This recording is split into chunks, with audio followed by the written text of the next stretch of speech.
தமிழ்நாட்டில் மிக குறைவான மக்கள் தொகை கொண்ட மாவட்டம் எது?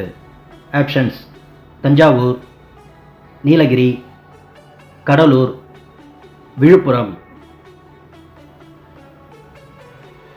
இந்த கேள்விக்கான சரியான பதில் நீலகிரி. உலகின் மிக உயரமான பீடபூமி எது? ஆப்ஷன்ஸ்: இமயமலை, மேற்கு தொடர்ச்சி மலை, ஆனைமுடி, திபெத் பீடபூமி. இந்த கேள்விக்கான சரியான பதில் திபெத் பீடபூமி. ஆண்டு முழுவதும் சூரிய ஒளிக்கதிர்கள் செங்குத்தாக விழும் பகுதி எது?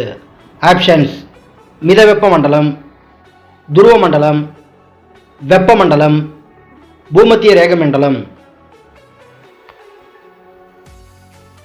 இந்த கேள்விக்கான சரியான பதில் பூமத்திய ரேகை மண்டலம். புகையிலையில் உள்ள நச்சுப் பொருள் எது? Options: கோடின், vinca, nicotine. இவை எதுவும் இல்லை. இந்த கேள்விக்கான சரியான பதில் நிக்கோடின்.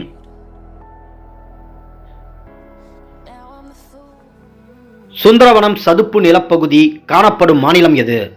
ஆப்ஷன்ஸ்: மேற்கு வங்கம், ஆந்திரா, கர்நாடகா, கேரளா.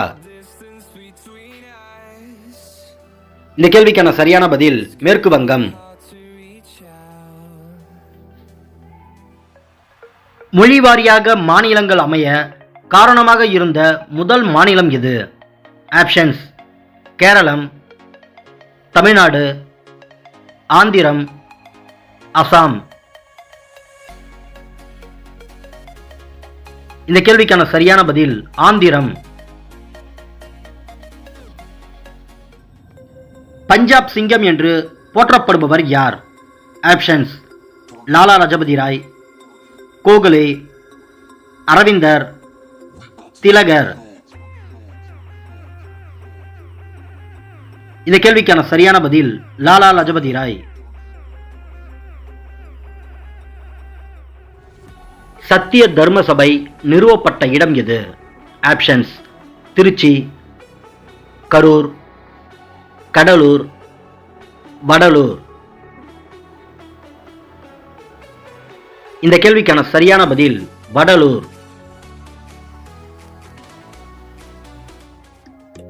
விவேகானந்தரின் வெளிநாட்டு சீடர்களில் முக்கியமானவர் யார்? Options: Annie Besant, Lawrence, Nivedita, சித்தார்த்தர்.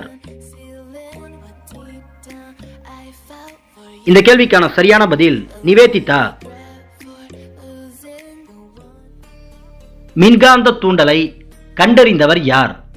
Options: Fleming, Ampere, Oersted, Michael Faraday. இந்த கேள்விக்கான சரியான பதில் மைக்கேல் பாரடே. வழிகாட்டும் கல் என அழைக்கப்படுவது எது? ஆப்ஷன்ஸ்: காந்தம், செம்பு, தங்கம், இரும்பு. இந்த கேள்விக்கான சரியான பதில் காந்தம். வளிமண்டலத்தில் நைட்ரஜனின் விழுக்காடு எவ்வளவு சதவீதம்? ஆப்ஷன்ஸ்: 21%, 58%, 68%, 78%. இந்த கேள்விக்கான சரியான பதில் 78%.